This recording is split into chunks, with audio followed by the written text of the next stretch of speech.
I did not realize that that preview for next season with the puppets was for next season. I thought it was this season. So the whole time I'm like, when are the puppets showing up? This doesn't seem like an appropriate time to do it. We only have so much time left in the episode. They can't throw it in now.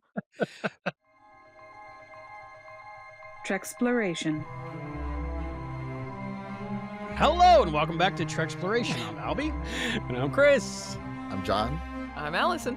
We got the band back together. Wow. All four of us in one episode. This is amazing. Whoa. No time travel, no shenanigans, no clouds of weird anomalies. But is effect predating cause here? I'm not sure It what might goes be. on. My whole vision of reality now has been expanded. I'm thinking fourth, maybe even fifth dimensionally. I'm not sure.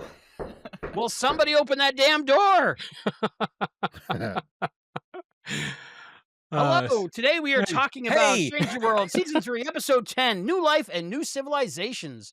We got the beautiful John Irons. We got the gorgeous Allison Pregler. We got the handsome Christopher D. Philippus, and I'm here as well. The talented, the inimitable Albert Burge. I'll look that up later. Season 3, Episode 10, New Life and New Civilization, stardate 3165.2. Original air date, September 11th, 2025. That's today! Whoa. Whoa! What a day for an episode. Written by Dana Horgan and Davey Perez. Directed by, Maja Vervillo. I'm going to say Vervillo. Did I get Maja right? I guess. I mean, Woo! we've been murdering everybody's names for the entire season, so why stop now? Yeah, I'm not great with that. How you guys doing? Welcome. I'm good. Yeah, doing good. Glad to be hanging out with you guys, talking Trek. It's nice to Yeah, be haven't seen you back. We've guys had John in on a the show a few times. Yeah, John this was on the season, last but one, Allison, right? Terrarium. Mhm. Yeah. Probably We've more only- this we've season only than ever, I think. Say again, John? I said, yeah, probably more this season than ever. Yeah, you've been great. So I just wanted, now that we have Allison back, I know, Allison, we did the premiere together, Hegemony Part 1. I'm Right. trying, and I think that was the last time you were on the show. So I did the zombie one with John and Albie, Oh, but that's there right. was I wasn't on that there was show. recording problems, so people listening got kind of the end of that one. Yeah. Shuttle to Ken Free. Yeah, you couldn't show up, Chris, for some reason. And Right, yeah, John and Allison helped me out. Right. I did see that. Right. We did our own little thing with that anyway. But I just wanted to get an overview. I know that John and I have been discussing the show quite regularly as it's been going on. But Allison, I mean, before we get into this final episode, have you been enjoying Strange New Worlds this season? What's like overall? What's your journey been this season? I mean, I think they've had a few really standout episodes that I enjoyed. But I do feel like this season something happened behind the scenes. And there were episodes I really did not enjoy. And so I enjoyed maybe like 30% of it, I want to say, of the season. And I don't know. It's had some stumbly issues, but I do like the cast. I do like the show generally, but this season's mixed. I think that is indicative of what a lot of people are feeling based on what we've seen online, the reactions that we're getting to videos on our YouTube channel. And didn't Dr. Trek, after he did our show, he put out a video, I think it was in relation to the Shaylette that ate its tail. And I think it was titled, "Is the Honeymoon Over?" for Strange New Worlds. It seems like a lot of people are reacting very negatively to many things this season. And I've never heard more interesting discussion about this show than I have this season, especially John. If you heard that Star Trek podcast where they talked about 4.5 Vulcans, my God, everybody should go listen to that show. It taught me so many different perspectives that I never would have picked up on. And I think it's indicative of tapping into a zeitgeist that I have no idea how to access or express, but which a lot of people seem to be picking up on very similar themes. It's like othering and trans issues and just a whole bunch of stuff that I have no really basis in knowledge to discuss. But wow. Jesse Gender's video on 4.5 Vulcans was also very good and had a lot of perspectives that I didn't really have or couldn't quite piece in my mind. I knew there was something about the episode I didn't like, but she really helped like put it into perspective for me. It was a really good take. Yeah, Yeah, she's so brilliant when it comes to yeah. analyzing things like that. What I'm saying is there are a lot smarter people out there talking about this show, and, you should after you watch us and everything we have to say, because it's not like we're Right. dumb, but, No. they're different smart. We're this way smart, they're that way smart, which is pretty much smarter, I would say. I'm space station smart. I don't know what that means. Um, so yeah, So I would have the same feeling of this season overall. It reminds me of when WCW, like towards the end, no one was in charge and people were just doing what they wanted to. I just, I it's just, like some things work for me and some things don't, but it's like, it's very inconsistent is the basic feeling I have for the season. Well, yeah, Allison, you said you liked about 30%. I think that's probably right. I felt like 30% were good, 30% were fine, and 30% were not good. Yeah. Yeah, I there's think been I some think real stinkers. Some real yeah, I think stinkers here. isn't that funny, though? It's almost like we're going back to the old 26 episode paradigm. Wasn't that always what they said? You're gonna th get, like, 7 that are excellent, 7 that are, meh, middle of the road, and 7 that are just like, what were they thinking?" see, that's what I was Yeah. gonna say. Yeah. I was gonna bring that up later. Um, but yeah, I mean, I asked this in like our Infinite Potato chat group, because the constant complaint is like when a bad one drops, they're like, you've only got 10 episodes and you waste one on this. You only got 10. I'm like, okay, yes, but proportionally, it's still the same amount of bad episodes. Like, Yeah. you Yeah, know, well, I think that's also part of there's ups and downs to having shorter seasons, and, hmm when you have shorter seasons, you generally have, the pro is that you can plan it a little better and, like, maybe tell a more cohesive story. The schedule might be a little bit better for the actors rather than trying to do 26 episodes through the whole year and for the writers and the rest of the crew. But then also you lose a little bit of something in that, like, you have more time to play in the world when you have, like, 26 episodes, and so, yeah, there's stinky episodes, but I feel like you're more forgiving of that because you have a lot more to kinda steep in that you like a little bit better, hopefully, if the season went well. hmm Um, I don't know, I just feel like it especially because a lot of these 10-episode seasons tend to be one long story. It feels like a giant movie, and I don't really like that, but, like, because this is doing an arc alongside episodic, it really feels like the arc sometimes feels unplanned and rushed because Mhm. they're like, "Well, we have, like, a yeah. couple episodes to do something with this," and I feel like that's something that happened in this episode. Yeah, that's interesting because I was thinking of the new Trek and also, more current TV iterations of things we love. When they've had those 10 episode seasons, like, for example, the first season of Picard, or even the second season of Picard, where it's one giant long story where every episode builds on the other episodes.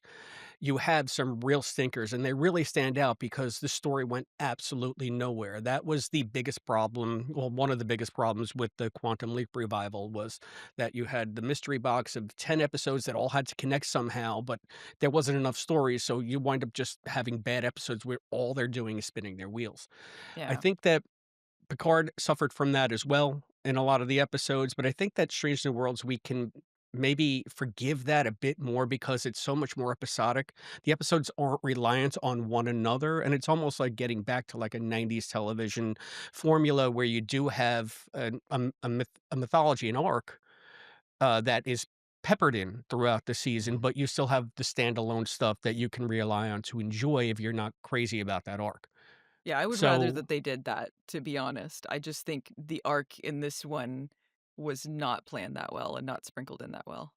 okay, all right. But I think if I had to choose between what they were doing, say, in Picard season 1, season 2, and what they've done this season on Strange New Worlds, I'd take this model Oh, any day yeah, of the yeah. week. A Yeah, million yeah, times. yeah. Yeah, I think So, there's just like not one voice or like one. It's like we're getting stories from all over the place, almost like it's anthology Star Trek episodic anthology, but with all the same characters. See, But I it's like like Yeah, that. That's a plus to me. Like, okay, and I do agree with you that it's very much the '90s. I think of it like as the Buffy model, where episodes are yeah. individual episodes, but there is a season long, big bad or like overarching plot.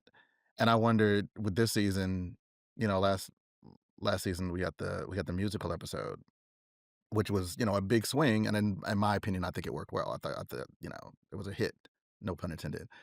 And like, so maybe they're like, well, you know what?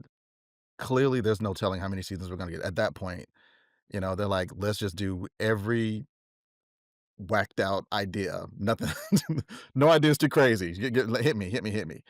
And so maybe a couple got through that, but also like, if they're only gonna get one bite at this apple, Mm. why wouldn't they try everything that they want to try before they get canceled? Which everyone knows is going to happen at some point because it's, Well, that's just the Isn't they that world. I believe at the end of season 5 is the plan. Hmm. yeah. They have a That 5-year 5-year mission.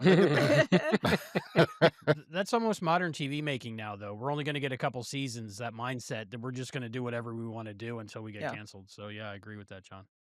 Yeah, I mean, just do that's what you Well wanna do. it's I pretty much I how I do do think Captain Game that Show. I do think a good part of this model too, is that even if they're doing episodic, there is still emotional arcs through the season as well. Mhm. So, like, even though episodes can be viewed individually, the characters are still growing, their stories are still moving forward, and that's really nice. Like, it doesn't feel like, things way back when on TV, they would just hit the reset button every week because people are gonna tune in whenever.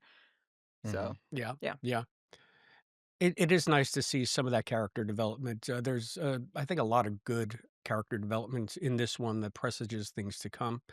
So it did it in a way that I enjoy, and we can get into that with initial impressions and then the main discussion. But I think that if we can say this episode is strong in one aspect, I think that is certainly one of those aspects, in my Yeah, opinion.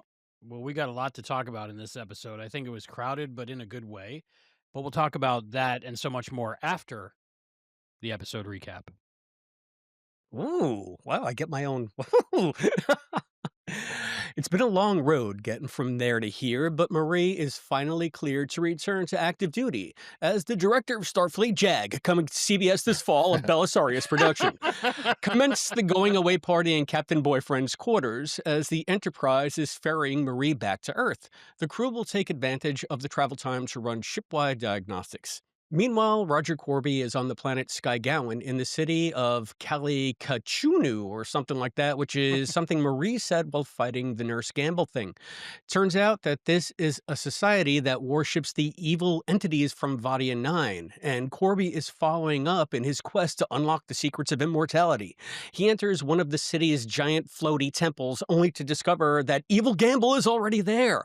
While running diagnostics in sickbay, Spock, Mbenga, and Chapel discover an anomaly in the medical transporter. Remember when Scotty trapped the Vadian being, the Vesda, in the transporter and the computer started ominously glitching? Turns out, Evil Gamble was rebuilding his pattern from emergency transporter backups and has somehow escaped. Enter Sam Kirk, who explains that Evil Gamble used galactic ley lines to escape the ship and travel to Skygowan. Another ley line connects the temple on Skygowan back to the prison. See where this is headed? Everything's going back to Vadia. The Enterprise rushes to the scene to rescue Corby and stop Evil Gamble. Una, Mbenga, Chapel, Uhura, and La'an beam down and reconnect with Roger, but it's a trap! Evil Gamble is lurking nearby. Turns out Mbenga is somehow connected to the whole thing, and EG uses him to gain access to the temple/portal back to Vadia 9, that prison where it all began. Once there, he starts to destroy the Beholder statue that keeps the space evil trapped there. Back on the Enterprise, Marie cries out in pain as the statue is assaulted, and Christine deduces that Marie and the Beholder are the same entity. It's all very logical. Marie's recent hybridization of human, Gorn, and Illyrian DNA has given her the adaptive characteristics of multiple species and their methods to respond to the evil that the Vesdans represent.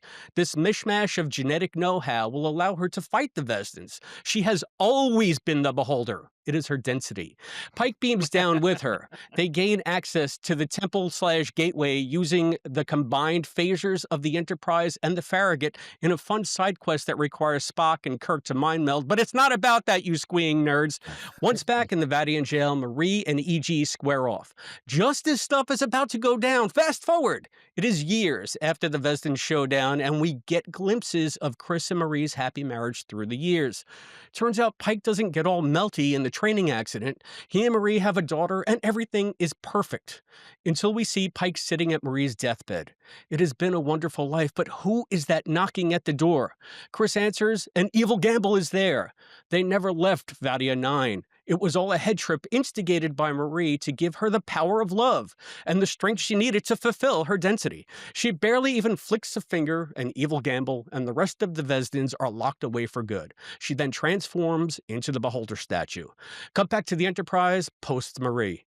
Everyone is learning to value their relationships anew, and a wounded Pike takes the con, ready to start a new 5-year mission to seek out new life and new civilizations. The end. This time, for the last time, for season 3 anyway, Star Trek: Strange New Worlds. So, Wow, thank you, Chris. yeah, it took That me a was little amazing. bit to kind of write that. It was a kind of convoluted episode, maybe. That So, helped me a little I bit. want to know Put first it all in impressions. perspective. Yeah, Allison, yeah. Because I have definite first impressions. Who wants to go first with first I impressions? think Allison. That's who people are here to see. AP is raising her hand. All right. Well, I liked like 30% of it, of the episode. I came away with this going like, all right, some things have happened behind the scenes. There's some stuff I enjoyed, but I walked away with it from it not really liking it, unfortunately. John. I liked it. I liked the episode. There were a couple of things that just kind of, I was like, well, that doesn't make sense. But there are enough things that, okay, I Just guess a that makes couple? sense. That balanced out. I was like, all right, sure, all right, I guess I can go with that. I typically I watch stuff like this. Like I just need to know what mode I should be watching in. And I was watching this one in like, popcorn mode, right? And it's satisfied on popcorn mode. Um, and yeah, I mean, we can get into like the stuff that I liked and stuff I didn't like. Overall, I enjoyed it. How about you, Albie? Alright. Oh. Yeah, overall, I enjoyed it. I thought it was a really good series finale. That's what it felt like to me. It seemed like it was written by many different team members, and they didn't quite gel. So there was parts I really enjoyed, parts I looked at and thought were ridiculous, and other parts that just seemed crammed in there. But overall, I was left with the Would you say impression. it was 30%? Yeah, I guess. But the parts that I did like, I really did enjoy and I emotionally connected with and appreciated. What about you, Chris? It's fun when John said going into different modes, popcorn mode, serious mode, whatever mode. I went into DS9 mode with this one. I at first I was having trouble with all the coincidences and all of sort of these grand galactic machinations all centering on Marie somehow, and then Binga, and we'll get into all that. But then I realized that, this is no more ludicrous than Faces in the Sand. And the fact that Yeah. Cisco's the emissary of the prophets, and we've even seen Paw-Wraith showdowns on DS9 on the Promenade. So there's precedent here in my mind. It helped me accept some of the more outlandish aspects of this episode. And I think that where that is concerned, once I was able to accommodate myself to that, the episode was really good because the emotional stuff was there, and it had a lot of good character moments that I think were earned again for the series. I felt like a lot of the comedy on 4.5 Vulcans was earned because we've been with these characters a lot, as much as people have found that episode problematic. I really liked it. This one is sort of the same. I'm not lukewarm on Strange New Worlds, but it's never been like, I gotta watch it. But I feel like a couple of times this season, I've really connected with the characters and realized how much I do enjoy them. And this is an episode that helped me remember that as well. So before we get into any greater discussion of this, I'd like to know what all of you out there in YouTube land are watching, and what you think. Please like, subscribe, share. I'll get this right one day, Albie. I'll be good at this. You can comment below on the YouTube channel. That's youtube.com/Trekt-exploration. That's where we want our main hub of discussion. So please tell us what you think of this episode and this season of Strange New Worlds in general. You can also support the show on Patreon. That's patreon.com/Treksploroation. We also have membership now on YouTube. There's member levels here, member levels on the Patreon. So check all that stuff out. That's We have a new member. patreon.com. We do have a new member. I'll get to him.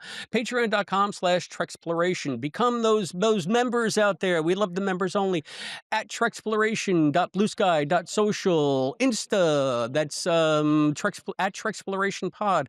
You can email us. That's treksplorationpod@gmail.com. You can send us anything you'd like to P.O. Box 542, Bayport, New York 11705. Anything? Anything. John, at this point, anything. I went to the post office box. I remember this key, the key to my heart. I opened it yesterday and it was empty. My heart broke yet again. Anything. Send me anything. Anyway, you can also support the show on a one-time basis with this QR code that Albie is going to pop up now. It is for a PayPal donation, and you can also buy us a coffee, buymeacoffee.com/Treksploration, just like our lifetime member, Omnipotent Willard, the Omnipotent Willard, like he did. And yes, we also have a new YouTube member, Albie. And we got a new member, an acting ensign. Whoa! Hey, yeah, I think you told me about this. I'm going to try to pronounce his name. It's Christian Dalsjo? Dalsjo. It's the O with the line through it. What is that? Dalsjo? Okay, Dalsjo. Christian, you're going to have to send us like a voice memo so that we say your name For the correctly. credits. Please, thank you so much for supporting us on YouTube. You Yes. will have your name in the credits, of course, and send us that picture. And we really appreciate the fact that you appreciate us. So we And I want to welcome you aboard with our regular crew of intrepid Treksplorers. That includes our cadets, Listen Linda and Rick Tatro, our Lieutenant Commander, Scott Seligman and Cosplay Dad, and of course, our Captain Charles from Texas, Captain on the Bridge. We want to thank all of you and our free patrons as well. Everybody following us here on YouTube who are liking, subscribing, sharing, spread the word about Treksploration. Things are only going up from here. We want to build our crew and we want to keep the Star Trek chat alive. We love We're only fandom. a few And we subscribers love talking away about from fandom. the mustache level. So I just shaved before this one, make so sure you you're gonna give me subscribe. some. Yeah, it's We're gonna going to grow happen those like that. mustaches out when we You hit guys- 1K. You guys have a stash level? I love it. Yep. Stash level. Gotta Let's get the break that. My stashes wife going. hates facial hair, so I'm doing this. This is, against my better judgment because And I you're got gonna have a some legit answer to phobia. on this stuff. I have a right? legit phobia of mustaches. So this is Yeah. going to be crazy. Oh, I This- man. think that episode we should record Operation Annihilate. Just saying.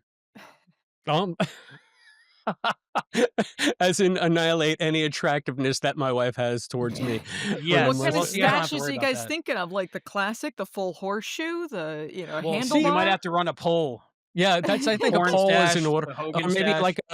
like a little with the tips that we can wax up, like old Yeah, tiny. yeah, the handlebar. Right? You know? Yeah, we can But curl no them. Charlie Chaplin. We're not doing the No Charlie Charlie Chaplin. Chaplin. Yes. That one's No. not No, good anymore. that one's not on. That's- Yeah. No. Fell out we're of not fashion. doing that. Yeah. I think Christian might have joined the crew because the after show. We have an after show after our shows now.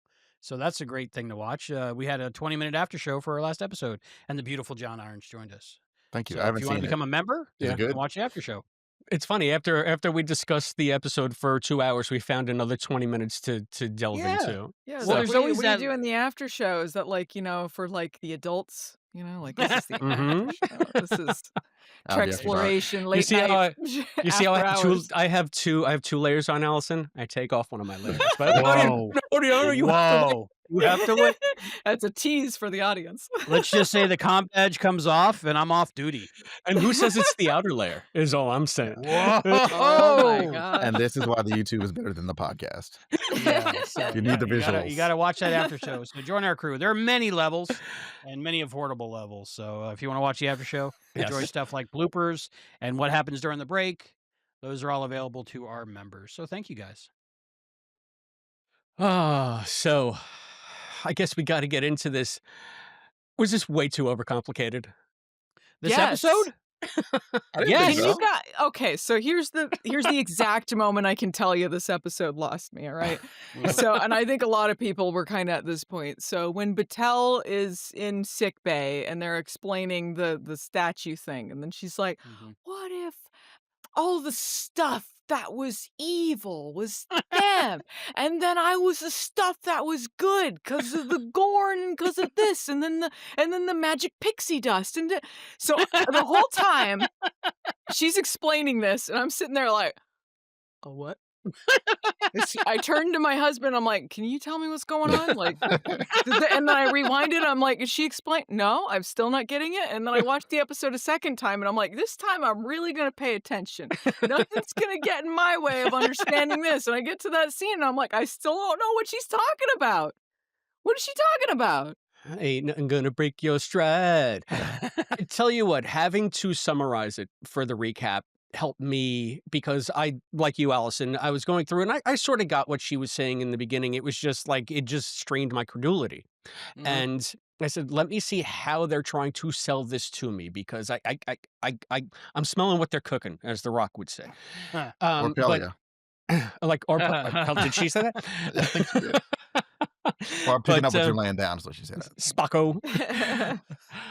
So I was sort of on board again because I'm priming myself to think in more of the metaphysical terms that DS9 ushered into the series, and there's been more stuff like this throughout. We just talked about the godlike beings that sometimes put humanity to the test in especially the original series, and just last week in the Erica episode.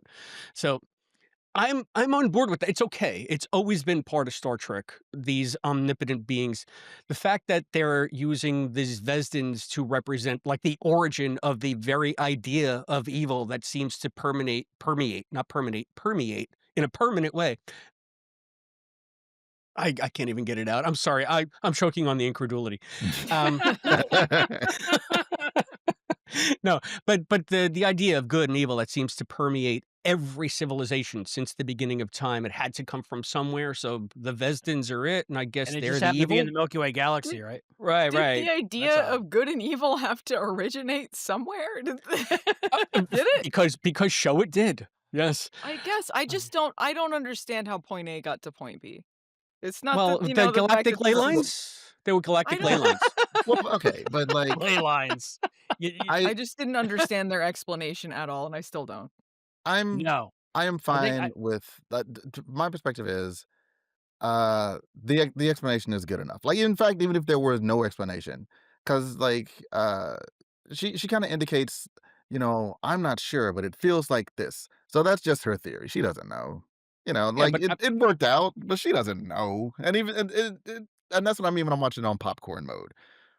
You know, Yeah, but well, I mean, like, you also should be thinking about the thing you're watching, right? Like, does no, it have to be popcorn I am mode? not Like, judging anyone at all for how they choose to watch it. I am saying well, I that mean, for me, yeah, I mean, I was like, "Okay, this doesn't that doesn't make any sense." Like like, but it does make we're not sense. focusing on the science in this episode. That's not what It this one's about. I wanna say that they gave it enough of a framework to make it make sense within the context of the episode. I will stand by that. Yeah.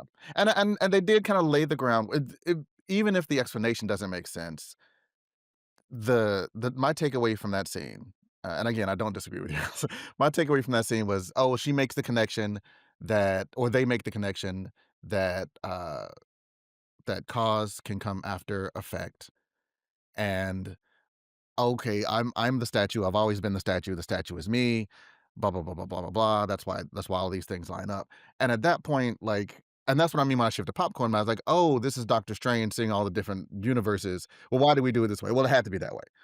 Fine. Okay, that's I guess that's what it is. So once I quit Mm. trying to, and I was never really trying to explain it, but once they gave that explanation, the I had all the right genetic material to make this happen. Okay, well, that doesn't make any sense. Except it did happen because that's the past, that's our past. So whether or not I understand how it happened, it is a fact that it happened because that's the past. Mhm. So that's I could that was enough for me. That was enough for me. The fact it wasn't a question anymore that this is what could be. They're already playing out the roles that have already happened. So why it happened is not quite irrelevant, but kind of irrelevant to the story, I guess, for me. It wasn't just Battelle either. I think the whole team down there in that room were getting in on the what ifs and Mhm. maybes, and it reminded me like of the South Park. I think the episode's called "Canceled," where they have a scientist make fun of this exact trope in sci-fi, where they like just connect unconnected things to get from A to B, And this was almost a parody of that parody of this, and it went on for so long, I think I paused it a couple times to check the time, and it was like 10 minutes of what ifs, and Mhm. it was like, the poking stick from Friends where they tie all the chopsticks together to poke the fat naked dude, see if he's alive. It just was way too much. I mean, us fans, if you need to get from A to B, give us a couple 3 lines, maybe 2 minutes, but not 10. It was just ridiculous. Yeah, it was over-explainy and still didn't make sense. Exactly. And the I more think Yeah. they did it, the less validity it gave it, I think. 'Cause I I don't mind if it's sort of a vague kind of magical explanation is as long as it still makes sense.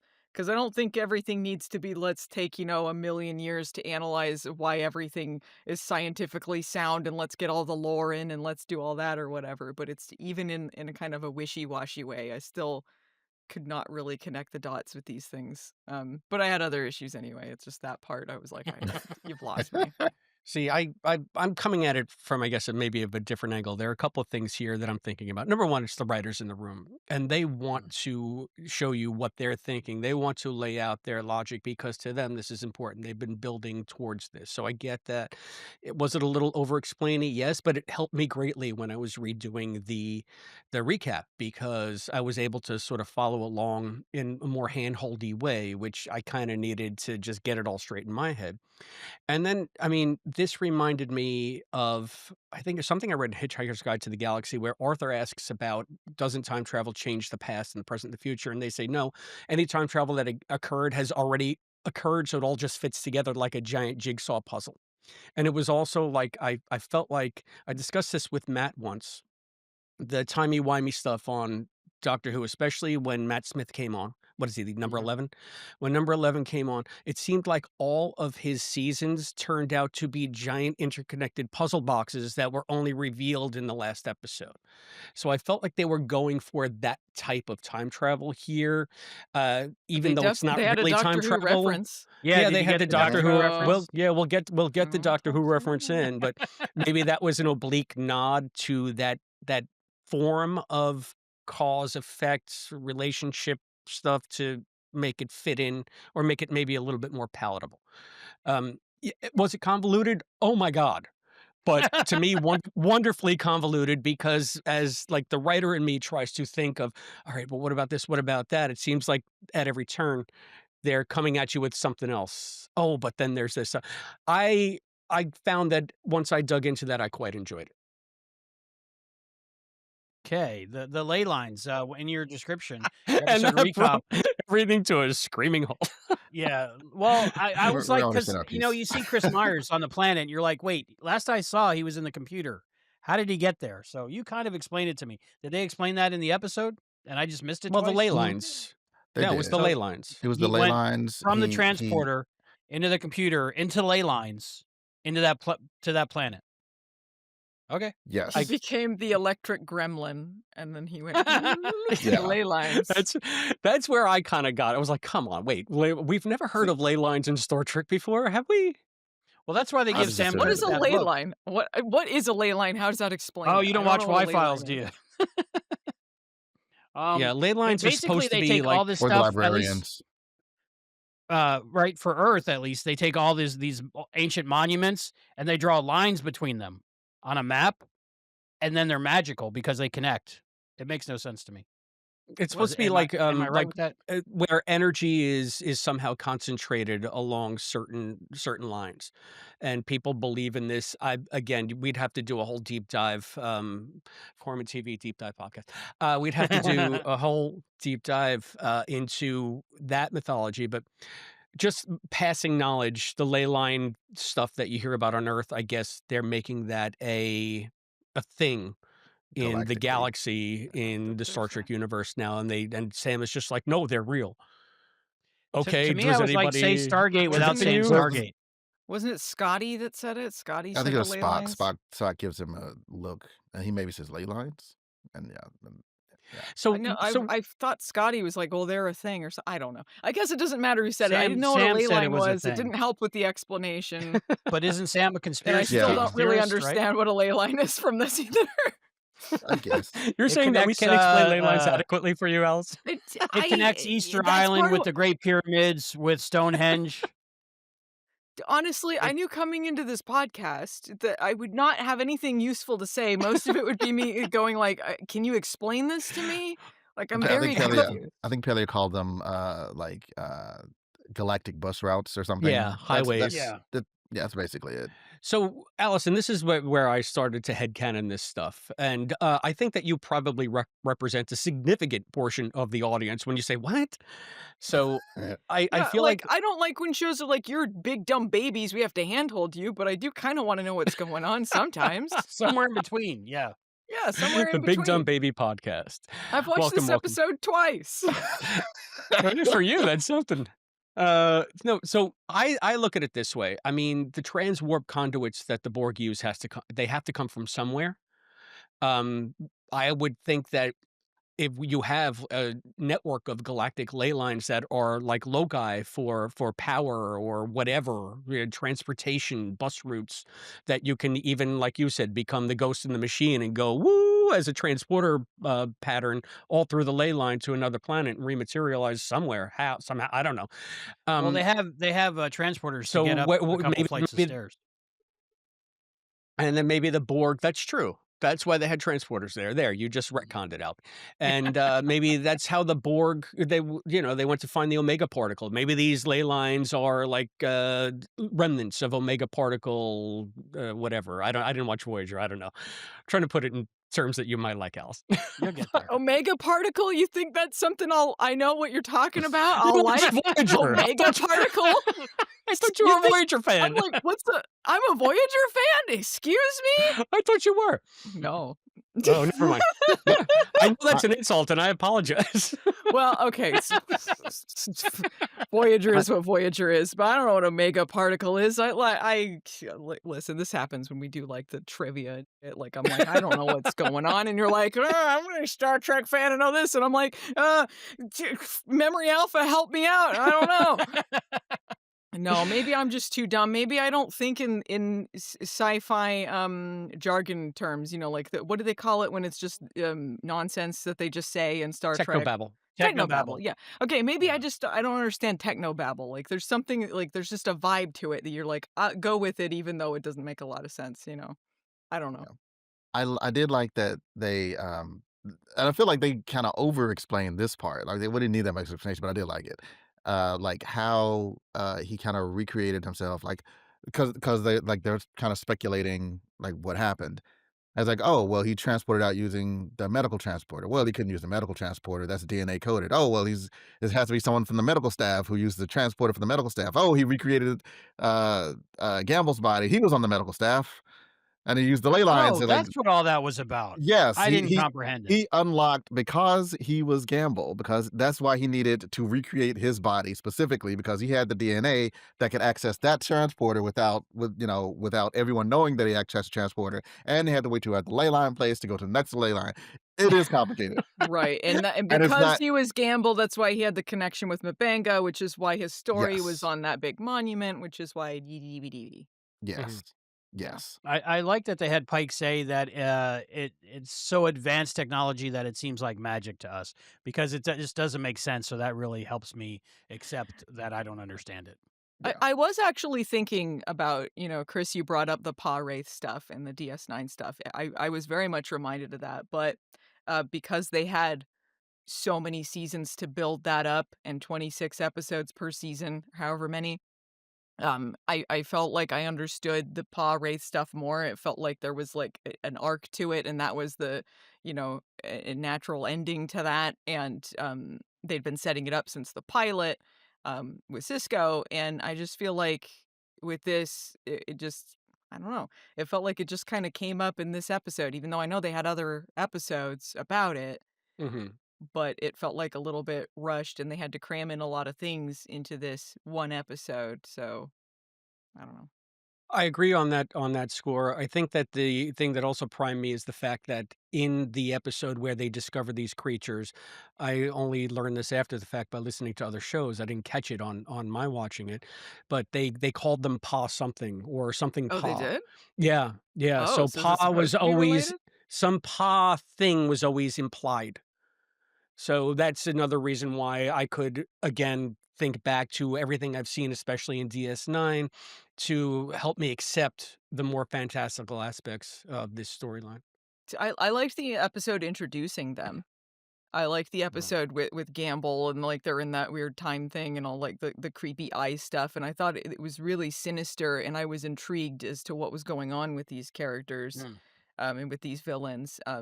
I guess that's part of why it felt a little disappointing to me, the finale of it, I don't know. Mm. It seemed like a two-parter to me, but they split it between halfway through the season and at the end of the season. I'm Yeah. glad. I appreciate that. I like that better. Well, you had to give EG time to rebuild itself and find the right ley line to go to the right planet that connected to the other ley line. That we went through that already. Okay, It I was Yeah, think I because need to watch funny. it again and I try to did wrap my like head around it. I did like the reveal that he was on that planet and, like, they were, like, worshiping him as, like, a god or something. He's, like, turned around and then he turns to the mask like, "Hee hee hee. It was me." That was a cool mask. I was thinking, is that mask was like way elaborate, but I've still never seen the next gen episode Masks. Was it Oh, was it evocative of one of those masks? Masks is terrible, but it's funny. It's It's one real of the worst funny. episodes ever. Probably It's the so third bad, but it's worst oh, man. episode. That one's entertainingly bad, but yeah, this Yes. the mask did kinda remind me of Masks a little bit, but this episode's not anywhere near that level of Have you done a video, Allison, on masks yet? No, but I should, I You will. should. Yeah. Oh, you can do the I should voices put probably. Great. Oh, so much to work with. That one I can't wait to watch. I mean, the reveal, I kind of saw it coming, right? Mhm. So it was nice to see. I figured that we were going to get the character back, and the fact They that had him in the recap and all that, you're like, yeah, "Alright, he's yeah. coming." Yeah, the recap was very spoilery, I think.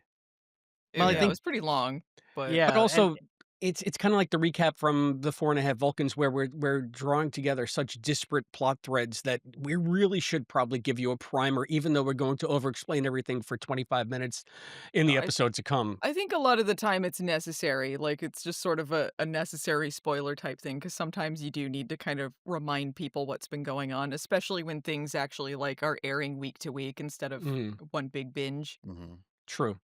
I did like that they tried to they had to, like, remember Gamble, but they tried to cover the remember Gamble with this is what happened in the episode with all the creatures. Right, we So, did need a primer on that as well yeah. because that But it hadn't was been great to through get every Gamble episode. back, to get Chris Myers back. Yeah, he Yeah, it was looked I good. was Yeah. excited for yeah, that. he was That's having good. fun, it seemed to Yeah. me, so I like the and bit where yeah. okay, so he tricks, M'Benga into coming into the that little what's the weird time room with him, and he's like, "Yeah, well, you're gonna help me with this or whatever, you're gonna die when I want you to die," and then M'Benga's like, "Oh, yeah? Yeah, that was It's good. one of those things too where it's like he faked him out, but then also, like, M'Benga would do it, so it's kinda like, "Oh, That's true. alright." So how did they fit Mbenga into this mythology that's carved in this transporter rock thing? I think they alluded to that when there were characters in Chinese, another Earth language, on the beholder in the jail cell, like the main statue. So apparently, again, all of these disparate pasts and cause effect, and that I just looked at it as it all fits together. Like Joseph was always going to be there. Therefore, he's part of the tapestry that they're weaving. And you can only see a certain section of the tapestry. You don't see where it begins, you don't see how it spreads out, and you don't see how it goes down. You're only seeing almost like a Mhm. quilt square of a larger tapestry. And you just happen to be like your face is just happens to be on that square. And you're like, "Huh? How?" Well, I don't know. Well, and they I also know. said that That's deep. because he was part Gamble, there was that connection to M'Benga, and that's why he was Oh, part of it okay. as well, part of the effect Okay. and Mhm. then the cause. Yeah, Yeah, because so he's the one who sent him down to the planet, or allowed him to go, I guess, to the planet to get taken over. so yeah, I mean, is it objectively, it's all nonsense, A lot of but nonsense. all See, time travel is nonsense objectively, yeah, in my opinion, you know? all right. Was it time travel? What part was time Sorta. travel? Just the cause predating or the The effect puzzle box, predating the cause? timey-wimey puzzle box time travel. Yeah, Pelia said she was a companion, right? She traveled with a time-traveling doctor. I don't. She implied, yeah, definitely talking about the doctor. I don't know if she Yeah. necessarily traveled with him, but She said they she met him. Yeah. yeah, she Oh, said she that met him? she met him. Which So she I've might got have, I've because got she's a so old. I've got a whole headcanon for this. Like Yeah, I I just want to want. go on record before John. She was a companion because she's like, you think this is a scrape. You should have known this guy that I knew back then.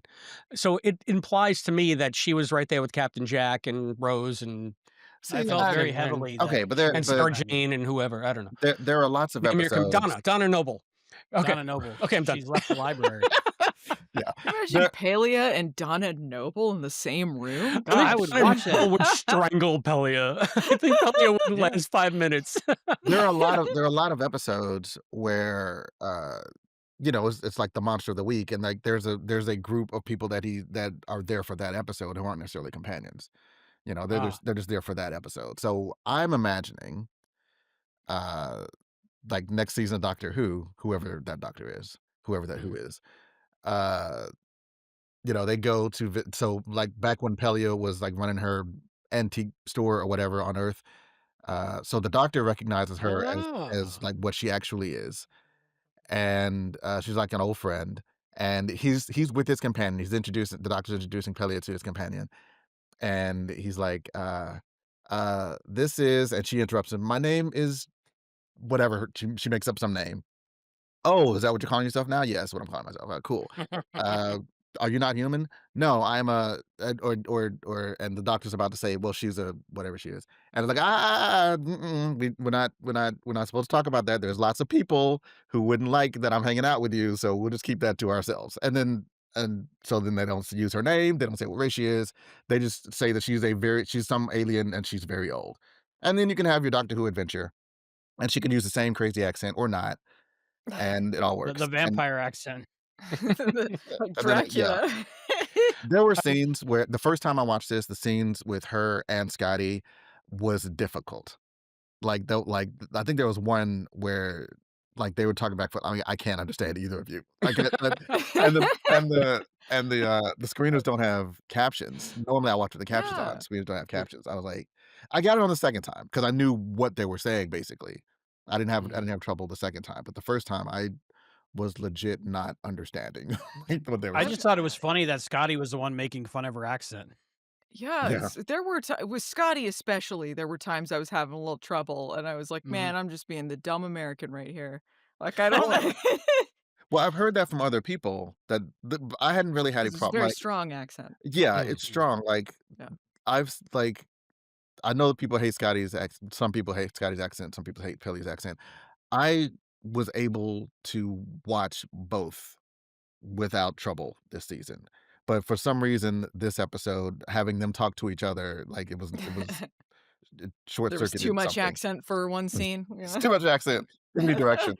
I think Serenity said to me, as long as Scotty and Corby don't have a scene together, she'll be fine. Corby I haven't had a problem with. Yeah. Scotty's just got the extra, he puts a little extra Yeah. Scottish in there.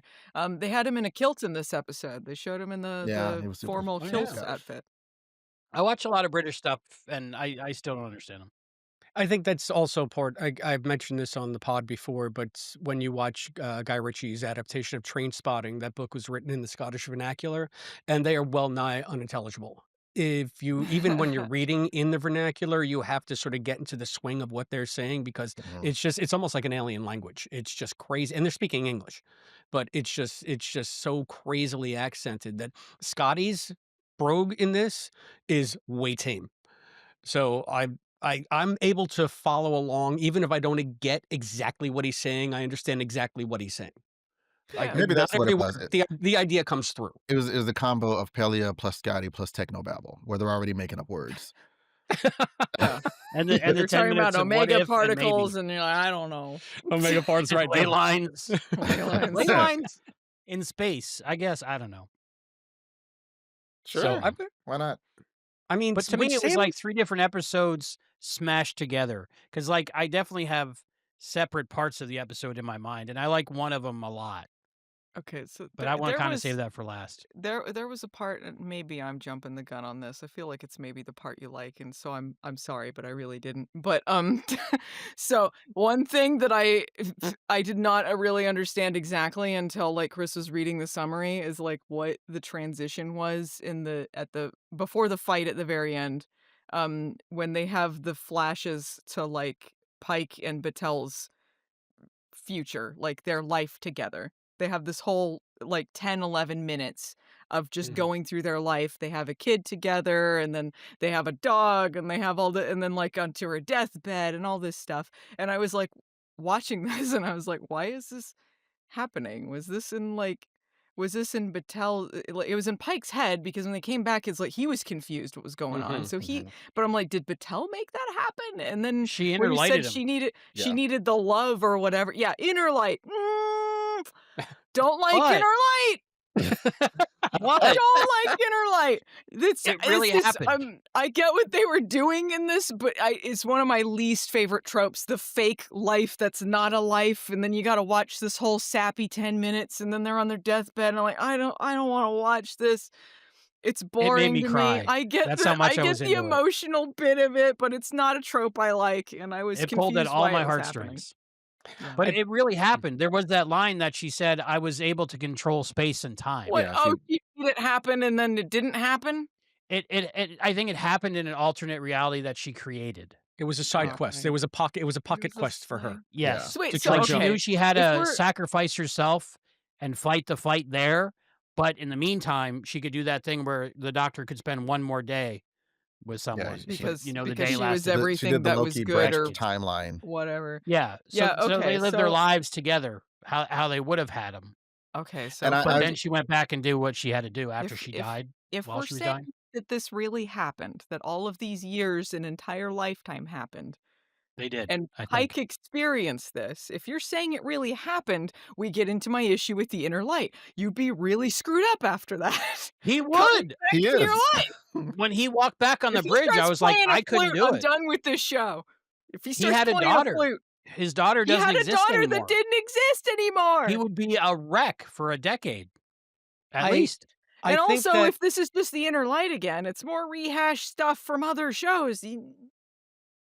I think that I it happened and it didn't happen. I think it happened for him in his headspace, and by definition, is there any difference with that? And the fact that in the preview they showed him in the beat chair, I for the first 5, maybe 6 or 12 minutes of that giant arc of them growing old together, I thought that he was on Talos. I thought that we were seeing Oh, Oh, that he was living on Talos for wow. after the fact somehow. that didn't even occur to In me. his because I knew it was in his head, especially when she said, "Chris, come back to me." And then Mhm. she's like, "Oh, more champagne." So I knew there was something going on where he was being manipulated. But at first, I really thought that we were seeing a glimpse of him and that we were gonna see him in his cage in the beep chair smiling. Oh, That's wow, what that would've been that's where I thought we were I going with thought we were this. gonna see him melt. I really did. That's why I was like I was crying because I was anticipating, "Oh, no, they're for some reason, they're gonna show us now what's gonna happen." Oh, But And especially when the then accident didn't happen. yeah, and then when it didn't happen, I was like, "Okay, what are they doing?"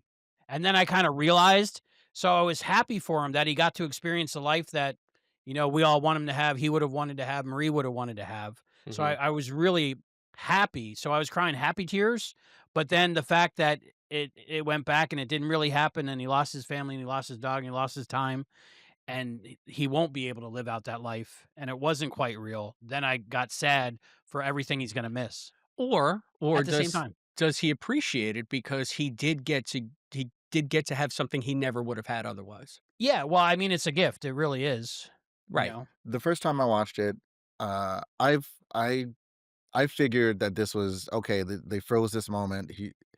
I, I figured it was in his head. I didn't know if it was Marie doing it or if it was the entities of the past doing it, allowing them to have this thing because of the sacrifice she's about to make. And when later in the side flash, I guess we're gonna call it whatever, the alternate life, um, when the door is knocking and she's like, no, no, no, Chris, come back to me, come back to me. It's like, oh, okay, it's her. And I'd only caught that on the second viewing. It's like, okay, it's her doing it. She is allowing him to have this gift of what could have been, since neither of them are going to experience it. Neither of them are going to get it. Because of Uh, epigenetics and Elorian genes. yeah, and she's an ice sculptor later. Yeah, Yeah. she got stoned. Yeah, she has stone. I was I was fine with it. It was Inner Light again, one of the few Star Trek episodes I can actually know the name of. But I was okay with that too. Because again, out of however many episodes they've done the same thing twice, that's fine. Chris has a numb, Maybe three actually. times. Actually, I mean, how is this it could be the Nexus too. We've seen this in Star I It Trek. was very I don't Nexus-like. I don't know the Nexus You too. know? I know Inner Light. Generations? I just Where said. Picard Oh, I mean, Picard well, if celebrates we're Christmas? the Nexus, then who Right. beats the It was very Nexus? Nexus. Celebrating Christmas with your little orphan children, your little urchins or whatever, and nothing beats the Nexus when you go into the woods and you're chopping wood and horses like Kirk always loved. Yeah, it was Right. a Dill on the perfect eggs. storyline. You gotta put Dill on Yeah. the eggs. No, they Why are reuse captains ideas. always cooking in cabins? It's crazy, right? They Because reuse they're men's ideas a men. lot. That's It's how they just, reconnect with the real Mhm. gravity and earthness Hmm. when Yes. they're out in space all the time. yeah, they reuse ideas a lot. I think just Strange New Worlds tends to do a little too many references to other episodes and other things. And like, we just had an episode where they were doing the Gorn thing again, which they were Well, kind of doing their own thing, but it was doing the same thing, you know. So I just feel like here's a little derivative. here's also why I was fine with it, because in the Inner Light it was a punishment. It was a torture. It was a No, it wasn't. sentence. Was it not? No, No. you're I thinking don't of think Hard that Time, episode which means is what the you one Yeah. on think that episode DS9. means. You're Which thinking when I'm thi- when O'Brien got tortured yet I'm again. thinking of O'Brien. What's okay? Well, then I guess a Yeah. no one in it. Which No, one's Inner Inner Light Light? is Inner the Light one where Picard the Inner Light lives is a one life. where Picard lives the life in his head because the probe, because the people want to leave their history with someone, and then he learns to Right. play the flute and dies and Yeah, whatever. so he's there for what, like 60 years or something. Yeah, I did forget about that one. Hard Time And was then he's gotta go the back more to work. realistic version of that, where it's a Can punishment. you imagine Yeah. living What's your the life and you're like almost 100 and you're close to dying and then you got to go back to work when you're like 49? Yeah, can you imagine like the end of Yeah, your that would be lifetime? awesome. You come back. I get all my life and then I get a reset button when I'm back in my 20s or whatever. Yes. And then you know how to play the flute Yes, and please. tin whistle. I guess I it's will not so take bad. it. And I've got like I'm just like Groundhog Day. I've got the retained knowledge of all the skills that I learned in the Oh, next see, 100 if you live years. like 1,000 years, like he did in Groundhog Day, you got all the knowledge. Well, but even if I live for 20 years and I learn how to play every instrument, or if I live for 2 years and I learn how to animate, you know what I'm saying? Sweet. If I come back with that knowledge, like, yeah, you kidding me? That's the Matrix. That's the Matrix. I get to I download always had information. all those thoughts, but then I spent 2 years inside like most other people and like I didn't learn anything. Did nothing. Just binged some TV shows and slept a lot. Well, I think that whether or not you agree with why they did it or how they did it, I think that they wanted to do it because fans like me wanted to see it. Maria's been my favorite character this entire season, and I've really enjoyed whenever she's on screen. And the fact that we got this maybe future, this future that might have been, and we got to just enjoy it and enjoy it for them, made me enjoy the episode that much more. It didn't piss me off at all. It's almost like they were pandering to me because they knew there was a contingent of fans out there that really wanted to see them in some way happy, even though it wasn't ever meant to be in quote the real world. It's the consolation prize, because like Me as well. you can't have this, but here's as close as you can get. We can let you sort of have it. I was, like I said, sad and happy all at the same time and experiencing all the emotions. I really think Battel and Pike's relationship really worked for me. It's very real, and I think the actors are a part of that. Of course, the writing, but the actors, just their connection Yeah, they for had a really me. good chemistry. So I was so glad to see that part of the episode. Like that part of the episode would get a 10 for me. You know, it gave me thoughts of I think I wrote down Farscape, The Locket. Oh wow, that was the And, first season episode, really good one. yeah, it's basically what happened there, but with Farscape. And then if you watch Stargate Universe, the episode is called Epilogue, I think, where you follow like the future of an alternate timeline. And oh my God, crying. But yeah, it's been done sometimes, but not overdone, I don't think. And I think what once in Star Trek, if you count Inner Light, but I think it's different. Hmm. I don't know. I loved it. I loved it. So I think we're 3-1. We're 33%. I don't know. So I can't do math in my head, but Albie, it's about time. Should we take a break because Yeah, I was just thinking there's an it's about it. entire aspect of this episode that we really need to celebrate. But Oh, yeah, absolutely. And we'll be doing that after this break. We'll be right back. And we're back, and we're talking about season 3 of Star Trek Strange New Worlds, in particular, the season finale, New Life and New Civilizations, season 3, episode 10. Did anybody else like me get that whole like series finale vibe? I think if it ended where it ended, I would be okay. Yeah, I'm glad we got a season and a half coming, but it just seems like maybe they pushed this ahead because they didn't know they were going to get another season and a half. I don't know. I Yeah, that's definitely got that gonna be vibe. my question. Were they not sure they were gonna get renewed yet when I they don't know. filmed this? well, you know what? I feel like it could have served as a series finale if you wanted it to, but I'm pretty sure they knew they were going to get renewed.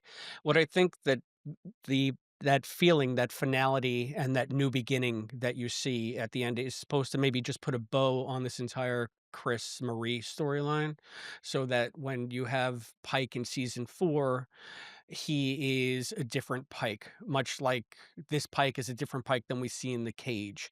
I think that it's maybe a soft reboot for the series so that we can get into different storylines and he's not pining over Marie the entire time. But they mentioned the 5-year mission. Like, was that Mhm. just supposed to be the start of the 5-year mission from TOS? If you remember, Pike and Spock were serving together in the Enterprise for 11 years before he was on the Enterprise with Jim. Oh, So this could be the second 5-year mission. That's the way I look at it. Like that's this. So they've been together for 6 years. This is the next 5 coming up, and then eventually Right. we'll get into Star Trek Year 1 or however they decide to carry this alright. on if they do. How Things are many sounding good with year one. That looks like it's almost a go. Really? Yeah, that Hmm. and what is it? The 7 of 9 show. Those are the 2 things that they really want to do, according I to the that rumors. what this is all news to me. Well, we'll do a news segment about that Yeah, because I don't know where you're in the getting your next news information segment. from, but I'm suspicious. Yeah. So, but yeah, so that's the way I looked at it, and I thought we sort of needed that. I liked that they did that because they didn't just leave us in a what the moment. They sort of gave you an end and a beginning, and now I'm ready for the next season. I saw it just like you did, Albie. Like if just in case this Mhm. was the end of the series, it's a satisfying end of the series. Yeah, especially with, Kirk and Spock playing 3D chess. I was like, that leads right into where No Yeah, Man it Has Gone felt like Before. they were leading into that sort of Yep. thing, so that's why it felt, like a series finale to me, or Almost like potential. Mhm. if they didn't get renewed, they could have used that scene, maybe they switched to the velour shirts and the plywood walls or something, you know? I Mhm. do like he's playing chess with Spock, and then we have the little they talk, and then they have their little rapport together, and then he leaves, and then, like, Kirk's brother sits down, says nothing. They don't get a scene, they're just like, "Hey." That's for I like that too, "Nothing but for you." that's what I wanted to get into, this whole Kirk Spock mind melt thing. Mm. I absolutely was gaga over it. I was It that was great. fanboy that I was making fun of in the recap. Squee! Squee! Because you know, in the Sail Out episode when they had Kirk and Spock together, I think it's like their first real scene together in this series, where Kirk is having that crisis of command and Spock is there to sort of back him up and to help him and say, "Look, you gotta get your act together." That was one thing, but this to me felt like the forging of the Kirk and Spock relationship, the dynamic that we are so familiar with, and the mind meld I thought was a nice touch. Putting them together to solve one aspect of this episode without making Kirk the hero, but making him instrumental, I thought was just, they did it just right. It was sort of a brilliant little thing that they could say, look, look what's coming. And you know it's coming. And aren't you happy to see them together? But again, it's not about that. This is just part of this. It's almost like when you read the Silmarillion, and they're like, yeah, there was that War of the Ring with Frodo, but that's a footnote over here. This is the history of the elves. So I got that vibe from it. Yeah, it's just like when I read the Silmarillion. Thanks, Chris. Did you read that while you watched example. Galileo 7? Yes. Yeah. I was multitasking. I think, yeah, I enjoyed it as well. And I don't feel like they overdid it. It was, like you said, it was a side quest. It was enough to get this thing done. And it also kind of establishes like how close they are. Um, his brother came over, he put the drink. So right before that, I thought you were going to say this. Right before that, uh, La'an comes over and they leave together. It's like, oh, right. Yeah. The dance practice or whatever, dance rehearsal. And she's like, the mind meld. It's like, it's mind like a steel trap, which means, so assuming La'an and Spock have a sexual relationship, he's been privy to all of that. So him Yes. going like, He's been mind like a seeing steel trap. he's been Right, seeing that's- all the action that Spock's been getting this season. He Yes. knows Yes. that he's the ladies' man. Yes. Get with And everyone. Sam comes over and he gives him a drink. He's like, yeah, it must be hard to watch. I know you like La'an. Here you go, man. Here's a drink. Yeah. Well, there was a couple lines in there. I forget what they were, but they were basically saying that. And I think that maybe puts an end to the Kirk La'an relationship thing because Yeah. his curiosity was, what would you say? Satisfied? Satiated. I wasn't thinking that. I was thinking His like, okay, curiosity was satiated. yeah, clearly she's off limits. Like she's with somebody. That's fine. I'm not Yep. going to pine after somebody who's not available. That's fine. But I like that little moment. Just fix that whole thing for me. I liked it. I don't know if I realized that Vulcan mind melds mean like everything that person's ever agree. Yeah, experienced. it's a all of their question- thoughts. I thought you were just getting in there and then finding what you need or whatever. And it's like permanent. Do they permanently know all the other stuff? Like I guess don't up feel until that that's too point, much right? To know. Yeah. Yeah. I don't think it's I permanent. think they're joining minds, literally. And Kirk, what's he going to do? Oh, naked ladies. Probably. Oh, Kirk And I was thi- seeking out all of Yeah, the... I would say. Seeking Like, out when I go to my surprise and memories, that's one of the civilization. ones I Strange- like. Strange new boobs. I also Exactly. think that sorry. I think that it is kind of like you kind of decide how deep you want to go. And because they had to like literally be like In literally lockstep. in same sync. mind. Insane. Yeah. Yeah. I don't think it's I mean obviously not permanent because they don't know what each other's thinking now or like later. But I do think it's it can be as surface or as internal As deep or as they whatever. want to go. As deep as they want to go. Albie has a revelation. How does Kirk not know Spock has a half brother? Or How do sister. they not know about Or a half sister. sister or whatever and all these Well, other he wasn't siblings thinking that about he's them at the throwing Because time. he out? was He just going for boobs. But La'an is always on He's his just going mind. for boobs. Okay. And yeah, since Kirk mentioned the thing on Orion or whatever, of course Spock's gonna like, what's the Yeah. thing on Orion? Maybe it's just And luckily, no one was permanently something. If this wrecks yeah. any kind of continuity for Star Trek V, I'm fine with that. Didn't they bring Cybok into Discovery Yeah, or the back something? of Cybok like, for a second. I Yeah. thought. all those Cybok heads out there, like, come on. You can't retcon him out. People were excited for a minute, but then nothing. They did I nothing. loved when they did that reveal because I ain't a Discovery fan, but I was like, Cybok, they're going all in on Cybok, yes! It's just taking seriously the shittest character in story. And yes! Make me care about Cybok. That I don't would've know been if I amazing. watched past that though, so I don't know. Did they make people care about Cybok? No, I Discovery don't think couldn't he ever came care back. about Discovery couldn't make you care about Discovery. What made you think they'd make you care about Did they? Cybok? Wait, I didn't Albie, care were about you saying Cybok. Cybok didn't come back or they didn't? Oh, they never picked I up don't think that they- thread, or they no. haven't yet. What, I they think- never went back to Cybok? No, Nope. I They think set up that Cybok and never went back? I think Yep. they're like the movie is what happens with Cybok. How do I think you... that was their perspective. How now I'm mad about that. I want to admit something I about love it this that you freshly episode. knew on something that Oh, didn't happen. Allison, wait, like 4 big years ago. revelation. We have an Allison. She's in the confessional now. Allison, I stare d- at the camera. I Stare at the did. camera. I did want to admit something about this episode. The first time I watched it, I did not realize that preview for next season with the puppets was for next season. I thought it was this season. So the whole time I'm like, when are the puppets showing up? This doesn't seem like an appropriate time to do it. We only have so much time left in the episode. They can't throw it in now.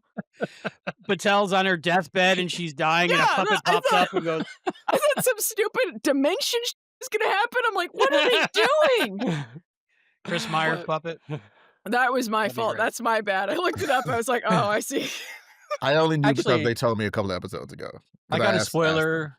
I got a spoiler that Cybok is coming back as a puppet next season. So Oh, I got okay. the thread there. Yeah, It's all gonna I make want a Pick up the sense. thread. Cybok puppet. it's literally going to be a loose thread on the puppet's like whole body that they pull and then it falls apart. I don't know. So yeah, I just really loved the Kirk Spock thing. I love the fact that the mind meld actually makes them closer, and It's a good shortcut to why they get so close, but it still Right. makes sense within that world. Like now yeah, they've and experienced something that and brings them together. it did sort of help answer a question that Albie and I raised when Spock was mind melding with Battel. Does he know everything about like their relationship, between Pike and Marie? Does he know what she looks like naked now? Like like how invasive is the mind meld?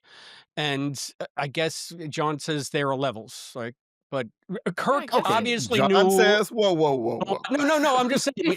John is clearly the least John says there are experienced. levels. But I think that's a valid interpretation. What are you looking for? But I would just think a mind meld, it's just an unfortunate side effect is you're going to know stuff about people that they don't want you to know. It's like Billy Joel's a stranger. Like you're going to know the stranger eventually because you can't help it. It's just a byproduct of the fact that you're merging minds. It's an not everything intimate all at act. once. Yeah. It's just like us in our minds. We're not thinking of our whole lives, but if we think about it, we can think about it. Right. Right. That's how I view it. Or like, you're reading a book, right? You can read the summary, or you can go to a particular chapter, or you can read the whole book. And then Or just look at the pictures. yeah, or just look at the pictures. And Go to maybe the- there are mind meld protocols that prevent stuff like that. and Spock, I'm sure, has a more trained mind than Kirk. So there's like Kirk couldn't look as deeply into what Spock was thinking as Spock could look into what Kirk was thinking, Right. if he chose to. So Well, he knew about Orion 3. He said Kirk presupposed that Spock would know every dirty secret he Right. has. Well, he also set it up for him to look for that, though. He's like, "Don't That's judge me true. on And that." also And then he was Spock's thinking about like, it. "Oh, So I'm that's the getting thing the is, like, dirt." gee, I hope he doesn't now know what I look like naked. Oh, I'm thinking of myself naked. Exactly. You know, Someone Spock wanted the says, "Don't dirt think on about that, though. He's elephants, like, you he think about said not to elephants." do it. I'm getting in there because he's a gossipy bitch. He's like, I gotta know. Was Kirk trying to hide something else, so he put that out there? Oh, don't look at this, and then Cunning closes crafty. another door. Mm-hmm. Right. Yeah. There you go. It's a red herring. Nice. All right. Wow. So anyway, Kirk and Spock, yay. Kirk and Yeah. Spock Kirk and Spock / fiction. I didn't. Oh, all right. I Ooh, didn't mind meld. There could be a book. There probably is one being written right now It's probably about what happened during that mind meld. I'm telling you, they're in combined Katra headspace. It is probably the trippiest thing you've ever seen. They're It's not doing going to that be. dancing. It's not going to be that fight dance that he did with Lon. It's going to be And- something completely different in there. In cetacean, the cetacean part of the ship. Yeah. Cetacean ops. I was Yep. fine with the how all the pieces fit together, and the cause and effect, and the forward and the backward, and Marie is the perfect avatar. I mean, I wasn't fine with it. Fine. I was fine in the fact that I could accept it. Or like all of these different species just happened to come into this particular person. What a wacky coincidence, but it's not a coincidence, and I could accept it because it already happened. Fine. She just figured out what happened, but it already happened. Fine. So my biggest that doesn't make sense with this episode. Weirdly, not any of that. But like, okay, they got these two ships, they have to work in perfect tandem. They figure out, okay, I'll need this much energy to open the door. They get two starships. They fire exactly, the mind mill, they fire exactly, they hit the door, it opens the door. Here's my issue. In like 5 minutes before that, Evil Gamble is down. He's got this acolytes who are willing to stab their own eyes out, right? So Battel and Pike are at the base of this temple. They're standing there. They've already established early in the episode they had to go in undercover because, like, there's Orions there, and there's a bunch of people who don't like the Federation, who don't like Starfleet. So they got to go in undercover. So explain to me how two Starfleet officers, even if they're undercover, they're just standing there at the base of this holy they're not temple. undercover, though. Whoa.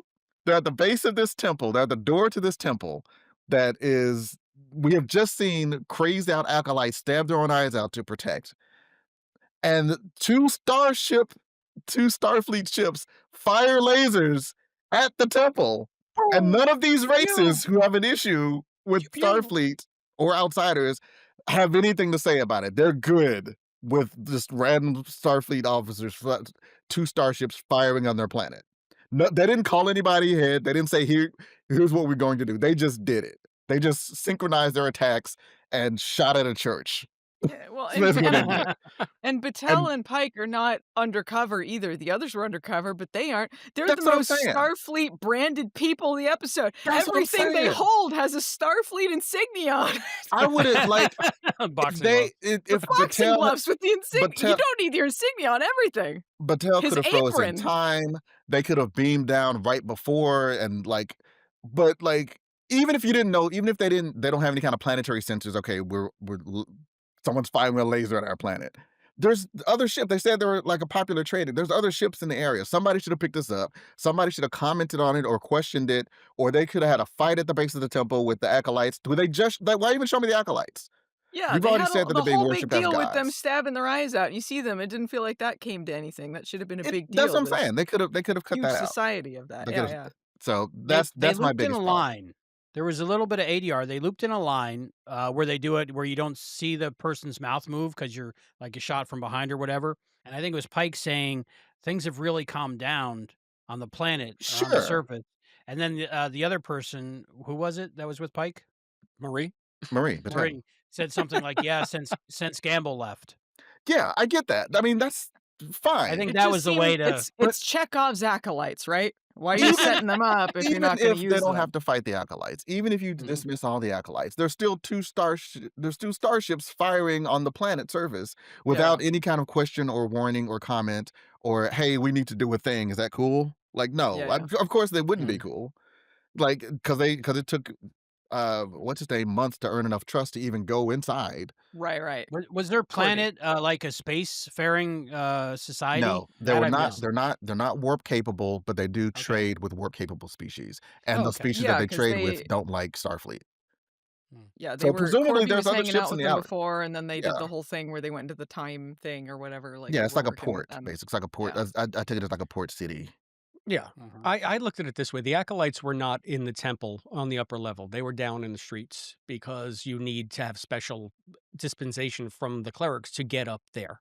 So Okay. I always took that as like he was down like in the streets just getting worshipped. I don't know why. Yes. It was just to show people stabbing their eyes out. Okay. That's Even the part if of the episode that I could do without as well, quite frankly. even if that's the case, there are other people, presumably truly devoted acolytes, the higher level in the order, who are standing around on the same level as Battelle. They're right there. So the ship fires these 2 lasers in Mhm. the back of the door. They don't even turn around. They're enjoying like their mocha lattes or whatever. They're still having. They're still just like they don't even look up. Well, Well, he I doesn't tell ya- seem to over. care at all for all of that setup. That is Doesn't even weird. care at Yeah. all. Yeah, that's and there for people was higher paid than me. That's beyond my pay grade. But there was also a startling lack of urgency between Chris and Marie. Once the phasers hit, they went through such great lengths to say that it's going to be like micrometer precision just to hit this thing so we don't vaporize the entire city. Mhm. And they got it. They're there and they're doing it. And Chris and Marie are just holding hands talking about it before they go into the portal. It's just like, Uh-oh. shouldn't you be running towards the portals? I didn't think Because about that, but this you're could right. slip any second now. Again, we have like 1 micromillimeter of precision that we need. It's like shooting womp rats back home, right? It's just that's what kind of that took me out of it. That was a very disco thing where we have seconds to get this done. Let's stop in the hallway and You have know a what? heart to heart for 25 minutes. I'm Oh, gonna yeah. I'm gonna headcanon that part because again I can dismiss a lot because it happened this way. Anything that involves like the main characters and this arc of them capturing the evil entities and putting them back in the putting the ice cork statue cork back in the evil wine bottle. I'm fine with all that. Every one of these major players did the thing they had to do in the way they had to do it, That's fine. But the people standing around could have looked shocked or Yeah. surprised or fled, which is what I would have done if a They're giant death beam Laser from beams, yeah. above, Holy temple You getting know. laser beam, whatever. right? They're trading scarves with Listen, grapplers they over were there. yeah, and there were a ton of those floaty temples all over the city, so, you lose So They one, you had did lose one. this big buildup too. When they show Corby, they're like, "Oh, where's Corby? He's hanging out with these so and so's because he spent months doing this or whatever." They have this huge sweeping shot of the whole place, this big CGI and like this grandiose music and him there, and then it just feels like, yeah, I didn't think about it till John pointed it out, but it's like, yeah, that didn't really seem like that aspect of it with the acolytes or this huge society or this following or anything really came to anything. In fact, it was a kind of pathetically short fight. They have this buildup, they have the flash forward to their life and all that, and then Patel's just like, pew, Yeah, statue. The end? Like, yeah. that I was like that nothing. actually. I'm gonna tell you, I thought that because did we need to see them have like an energy smackdown, like Force Yeah. Lightning smackdown? I like the fact that Marie was so empowered by her not only the stuff that she's had grafted into her, but that whole journey and the love and everything that she feels. She's just like, yeah, she doesn't even have to really move. She's I like, mean, oh the no, I fact you got this. said yeah, the fact you said she was powered by love, I did not Yes. get that until you said that, and it's like, Yeah. "Oh, okay, I guess, like, it's the So I think power that of love." right, and so She that's the mentioned that, density of didn't power she? love. You got I think some people got all my Back to the Future stuff. Anyway, Yeah, she anyway, mentioned it. dun, dun, dun, dun, dun, dun, dun. Anyway, she did mention, and I love the fact that she was just at that point so confident and so powerful that it wasn't even a thought for her. She barely lifted a finger, and she's just like, "No, you're back in there." Yeah, I liked that because I was expecting them to be more evenly matched. I liked that it wasn't even close. I liked that they weren't evenly matched because I was viewing this like, oh, okay, because it's like instead of good versus evil, and of course you think like they're equivalent, but really it was more like a guy with a gun versus a dog, like a mad dog. Like yeah, technically the mad dog could kill you, but it's not a fair fight. Mhm. Like He brought a knife to a gunfight. he brought a knife to a gunfight, and he didn't even know because he's just a dog. He doesn't know like what a gun He means. yeah, he bought a paw Because wraith to the he's evil, he Roddenberry can't ideal. conceive of the power of love. He Right, doesn't there even you go. know Pa Rate's, Gamble said a line, like, "Your people, your side have been, something to my people, oppressing us oppressing my people the for whole time." Like, eternity. is there a possibility that that we're on the wrong side, or we're saying good and evil, but are they saying good and evil on their side, and the people that they're fighting us are evil? I mean, I I guess. I Except for the stabby eyes, because that's Yeah. can't be good, right? it does on and It but does seem does it does seem very weird for Star Trek to have a, like, this is the personification of evil and this is the personification of good, Mm. especially when they spend so much time trying to understand different worlds and civilizations. Does And seem now that very we strange. have empathy for I Gorn even. Yeah. but Star Trek has never been good with moral relativism. There has always been a right way and a wrong way. There's always been Yeah, good I mean, I and don't think that evil. they're in the right for all that they were doing, but it just No, feels but like to be like, that's pure evil and that's pure good. I think I that don't know. what Albie's question is maybe a valid question. Do the Vedians or Vezians or whatever they are, The do they Deans? No, Vidian no, Vidian is the planet of anyway, that's from Voyager. the fact She that was a maybe they geologist. think that they're the good guy and that the Marie Right. creatures are the bad guy, that's something that Star Trek has never especially delved into. It's always been a little bit more of a black and white kinda thing. So Because I I he was trying to see free his this people that as were imprisoned, right? yeah, I but mean, from his to perspective, yeah. possess an entire planet That's and true. then do Yeah, what? yeah, they did So, have, bad intentions, but then it's also like, why set up a society like this, without I don't know. all right, so I got two thoughts. I'll try to make them both brief. One, tying into other franchises. One, going back to Pele and Doctor Who. They basically established like there's pure evil on Doctor Who too. Like I'm like there's like the pin on the thing, and one of the last episodes of last season, I think, like pure evil escaped. So maybe that's why Pele in the previous episode there is pure evil in this galaxy. Trust me, I know. Maybe because of her travels with the Doctor or her experience with the Doctor. Oh. Yeah, Maybe sure, she was at the end of Time Bandits, I don't know. she was. That tracks. And second, to your point, Albie, bringing in the franchise of the Babylon 5, there's the Vorlons in the shadows, right? Mhm. And Yeah. so, and the Vorlons have pre-programmed basically every species to see them as angels. Mhm. and the shadows as like devils. So Right. maybe it's the same kind of thing because later on the Vorlons aren't just objectively good. They do some stuff that maybe they shouldn't do. Um, so maybe it is like that. Maybe it is just like we're pre-programmed to see the good and evil in those terms, but actually it's like, they're just more powerful species, but they're still doing the same thing.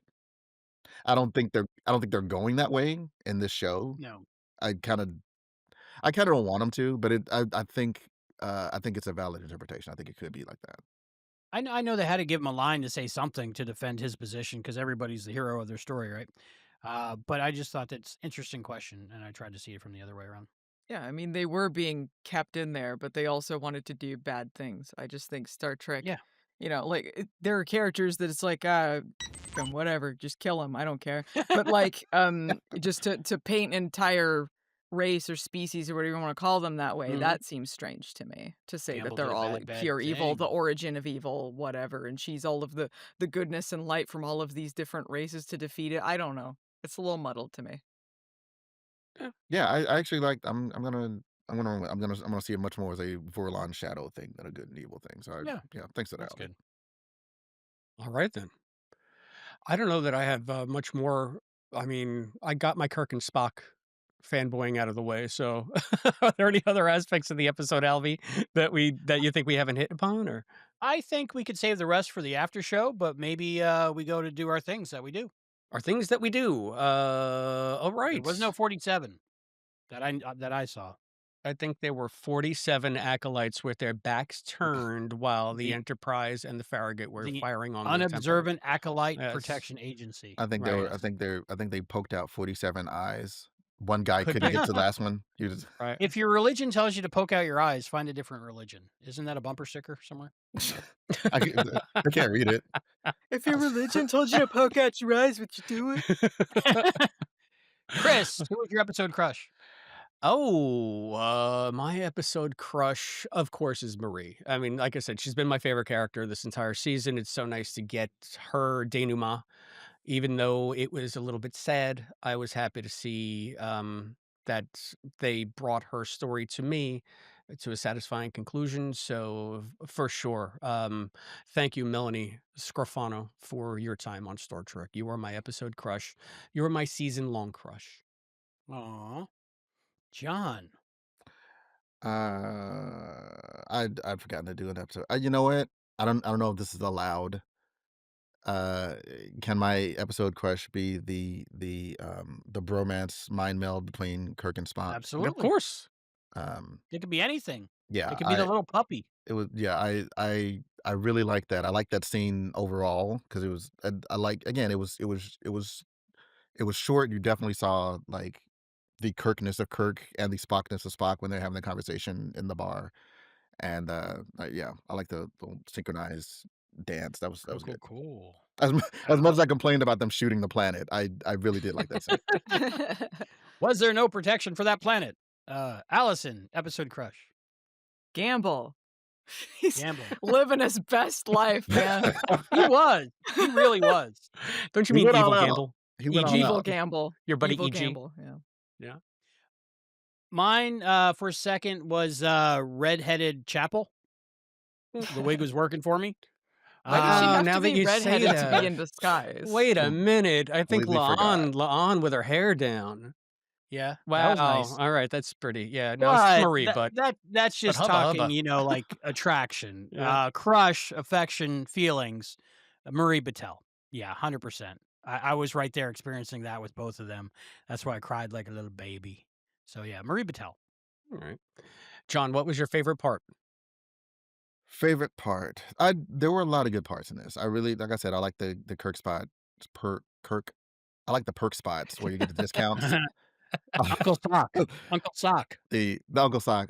The scene where they had to work together to open the door. I think uh I liked the flash forward scene, but I mean, once it kind of started, I knew how it was going to end. Um, favorite scene. Um, I mean, I don't know, go to somebody else. I gotta think about it.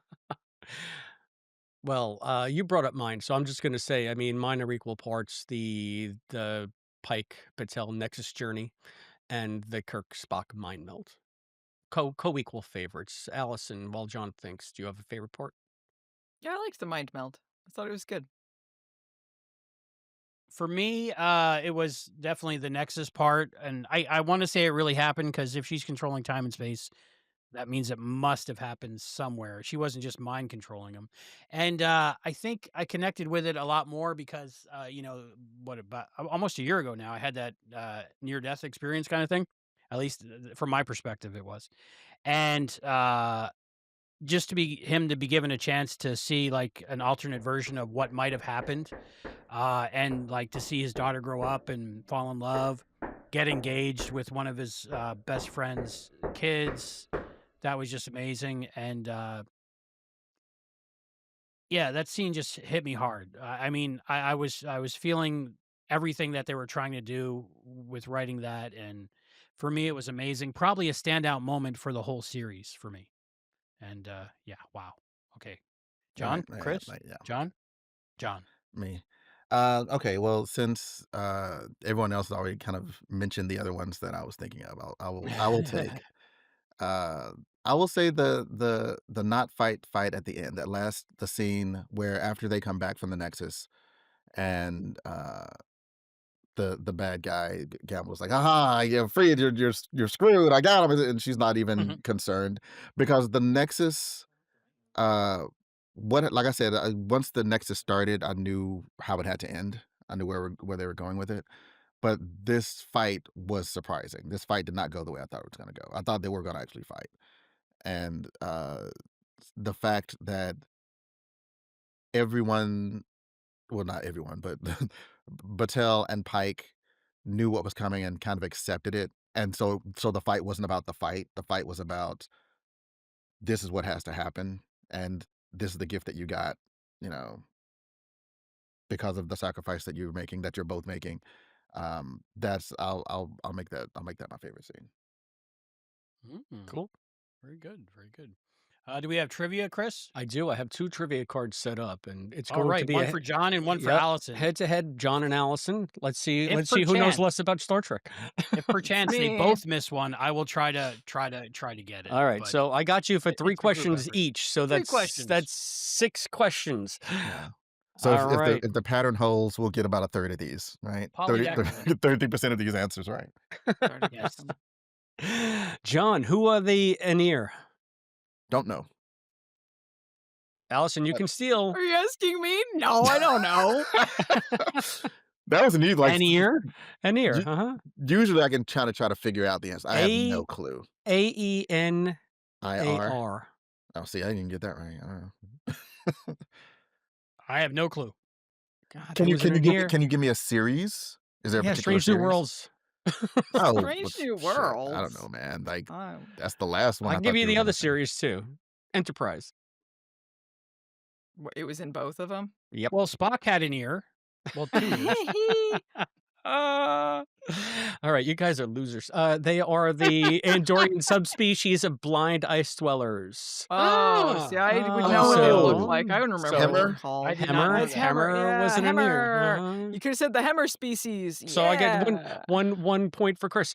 Yay. 1 point. Okay. You're looking at the card. I This don't, was- I don't feel like Said that's fair. offhand, what are the I Aenir? You knew wouldn't the know. answer to You that wouldn't one. know what He the knows it. Aenir were. He's an No, Enterprise guy. Okay.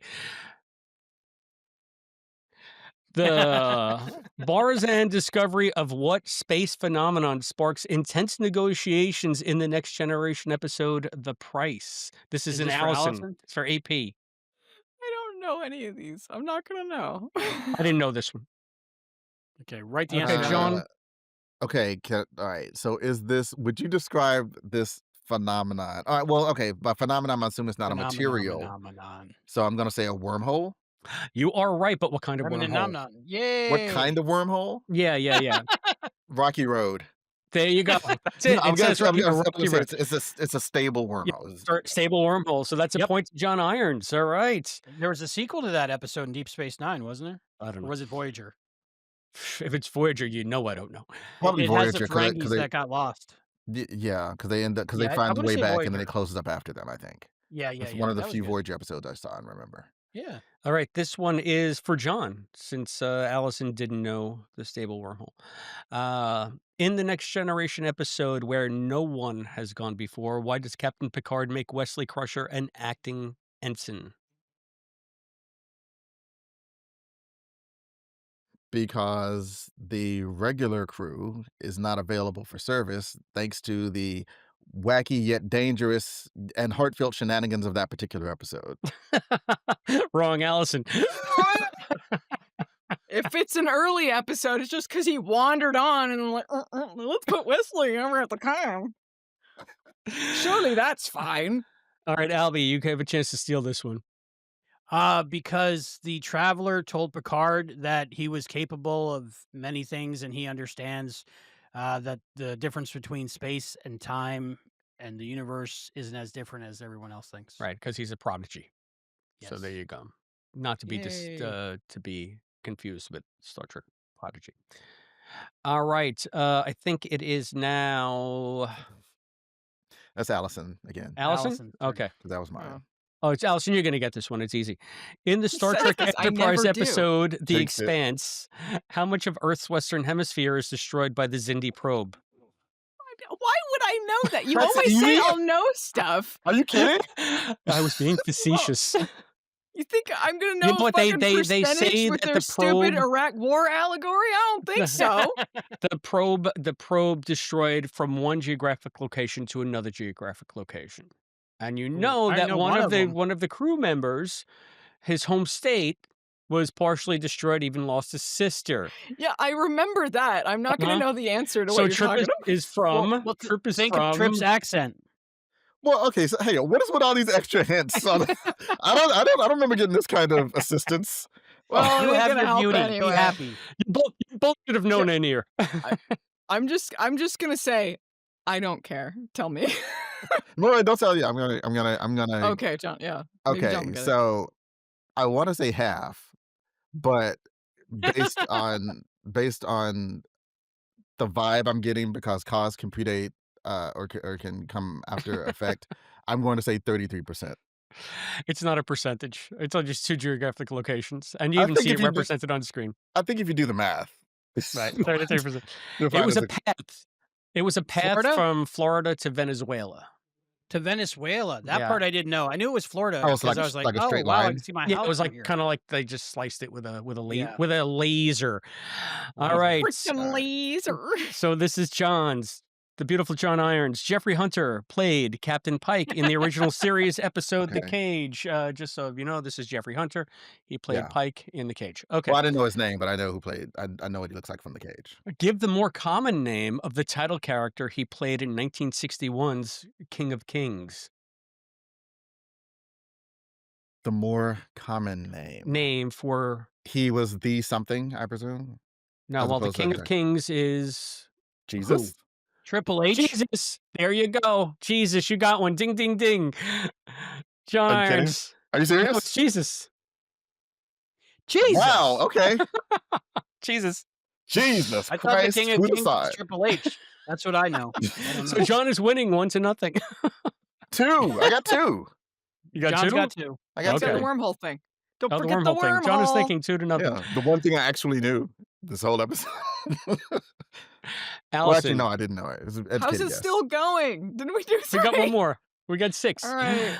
Which actor who played a science officer on the Enterprise also served as the narrator for the 70s quasi-scientific documentary series In Search Of, which was dedicated to topics like the existence of Bigfoot and Oh, UFOs? Leonard Nimoy. Yes, Nimoy. There you go. I know Ooh, that so it's still one. only 2-1. Sorry. The beautiful John Irons sweeps trivia this time. Allison, A statistical tie. too Great sad, job, too guys. bad. Oh, well. Well, and also we got so we got half altogether, right? We got No, 2 out of well, 6. We got 3 out of. Three out of well, I knew 6. the 3 anal. out of 6, so you got a D. I mean, you knew the anal. You don't count, man. You can't. You're Oh, not. I count. I got the hat and everything. You're not. You're not a contestant. Wow. That was great. Hey, That this was is my great. show. I can be a contestant. This is the Captain Game Show. You don't get to decide who the contestants are here, sir. It was Fine. so Anyway, generous All of right. John to include us together, like, "Oh, yeah, we got 50%," as if I'm just sitting there like, "Hmm? No, Huh?" we're definitely in the same boat on this show, Allison. I do not have one of these, but Albie, do you have a Trek and Tell? A Trek and Tell? I do not at hand, no, All right, which is so unusual for we me. usually Trek I and got Tell I at got this the point. new Halloween Zach cup that glows in the dark. Zach cup? Wait, what? Zach? Who's Zach? They're like sippy cups, but for adults. Oh, okay. But they put out new ones every Halloween, and this year Yes. I got Mickey Sweet. cups, All right. and they glow in Love the it. dark, so I can find my drink. How are they for adults? Because I'm an adult. Oh, okay. Because they're bigger, maybe? Because you wouldn't give that to a little kid. That's a lot of beverage. Yeah. That's All pretty right. sweet. I think it's a thing. I'm I not don't know. mad at it. I was just curious. Believe Anybody me. have a Trek and Tell? No. Okay, time for final thoughts and ratings. Final thoughts and I got a ratings. mug. Woo! What kind of mug is that? Tell the people at home. Care Bears Universal Monsters crossover. Love it. Wow, So that's so Star Star Trek. Trek. That's so quintessential. Yeah, I So was gonna say, do we have to? Does that have to be Star Trek or just? Okay, kinda- so I we're can gonna do. show this. I have a mug Nerdy. too. We're doing cups. I have the Oh, cup that the oh, yeah, Omnipotent well, we World got me. Okay, yeah, let's see. Oh, Trek. all right. Chris has got a Trek one. Alf's Yeah, Alien. Toon Squad. There we Woo! go, Toon Squad. There we go. Not so And much I have Trek Alf. They right did now. have aliens in that one too. I'm Yep. thinking Trek and Yes. Tell is becoming increasingly less accurate for this Show and tell at yeah, this point. for hang this on. segment. I like the little Is wooden it- Alf. Where'd you get that, Albie? One of my friends that lives in Canada sent it to me. Get a preview for the The gorgeous Allison Pregler. for the puppet episode.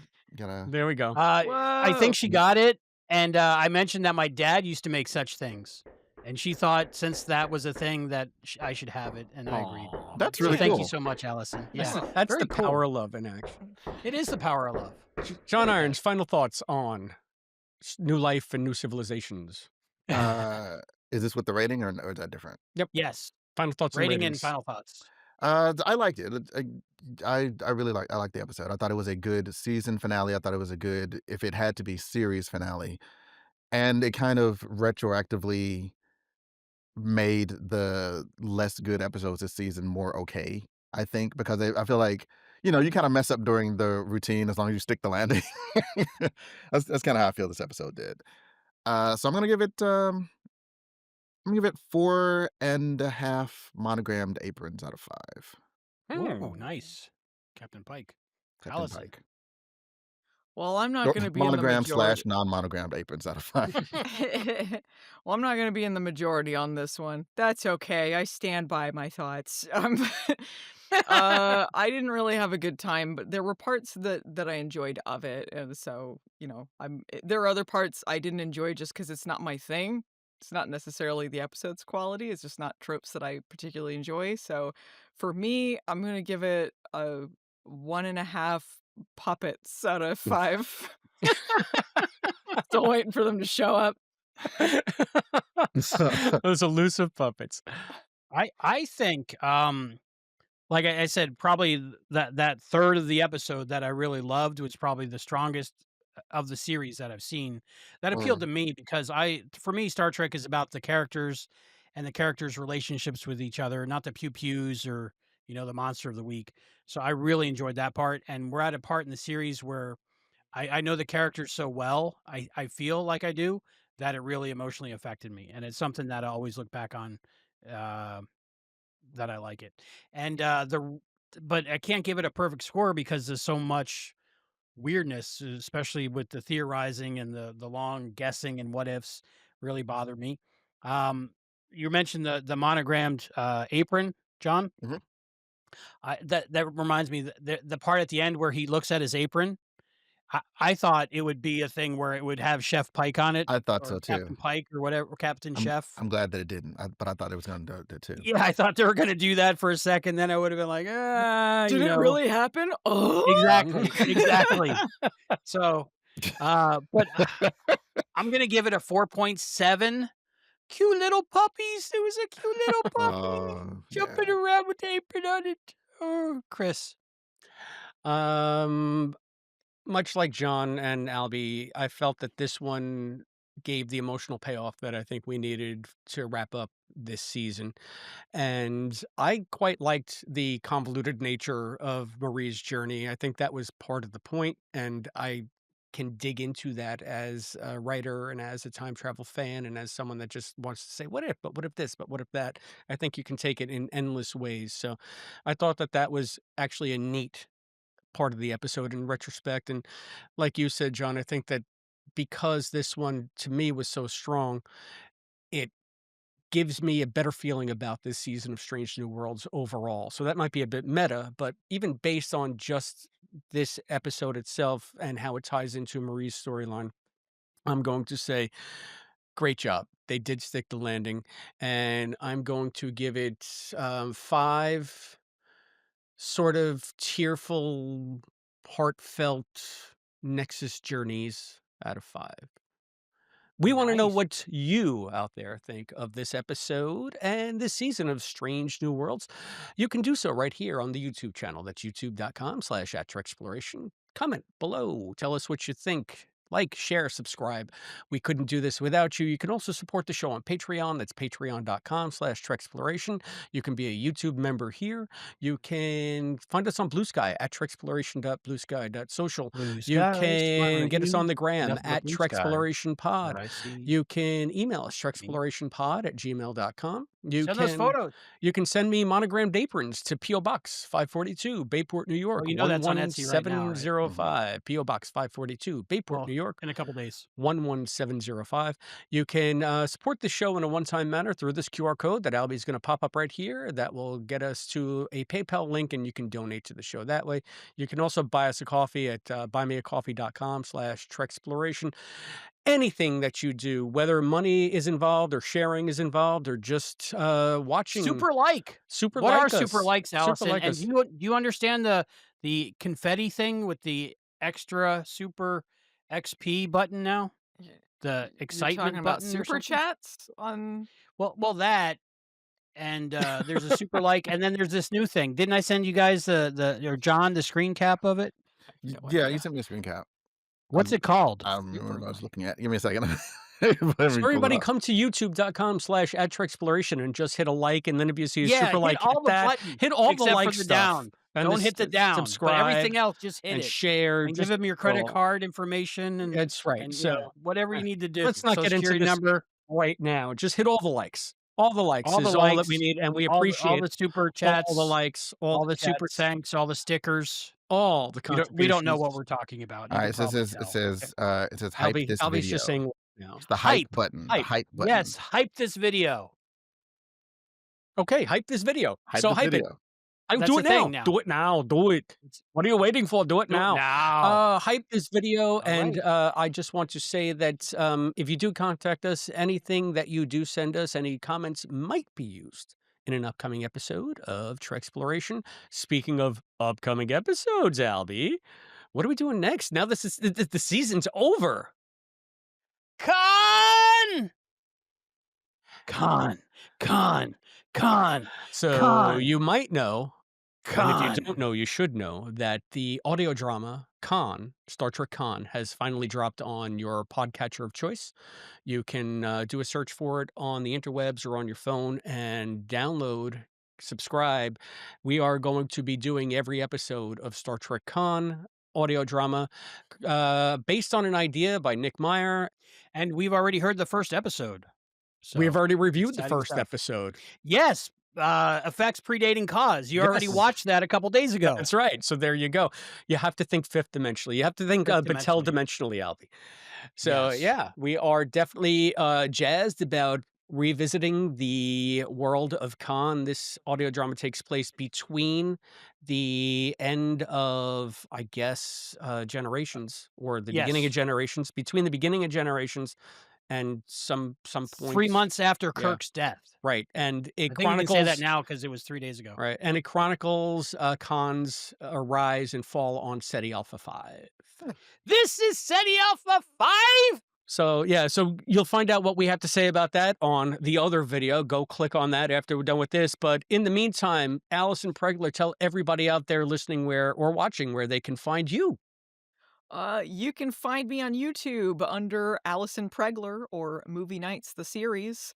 I talk about all sorts of stuff like Baywatch episodes, Star Trek episodes. You might like Star Trek if you're listening to this. Maybe. Could be. Talk about movies that are so bad they're good or just so bad they're bad. All sorts of stuff. You can also find me on Blue Sky at Allison Pregler. Sometimes Blue I'm funny. Sky smiling at me.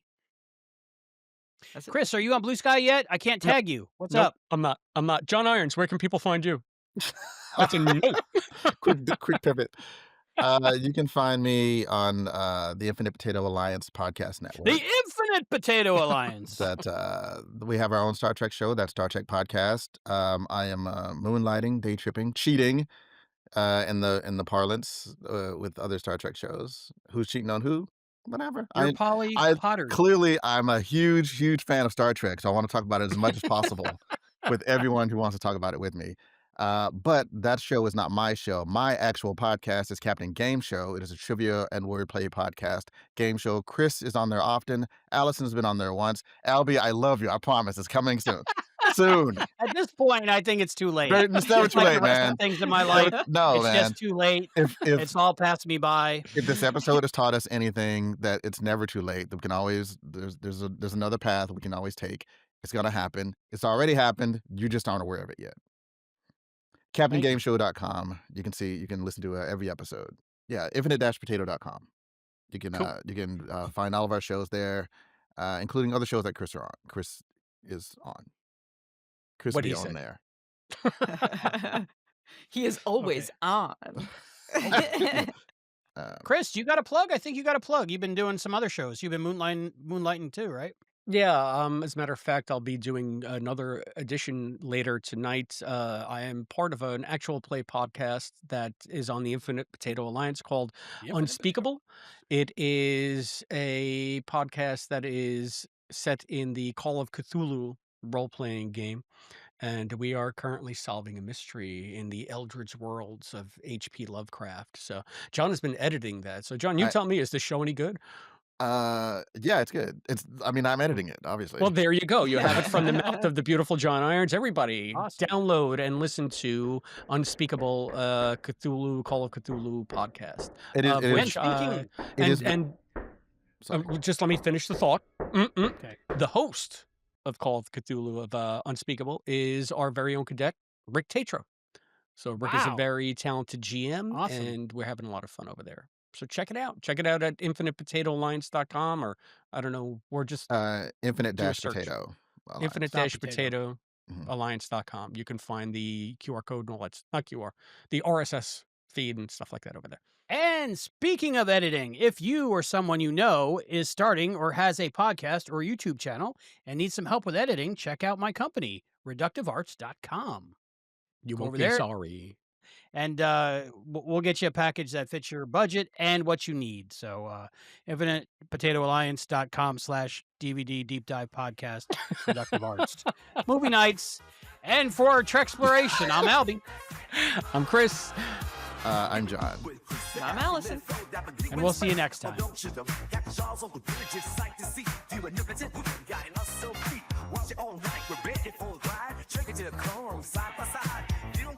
As we move to the beat, and we're the podcast will give that beat.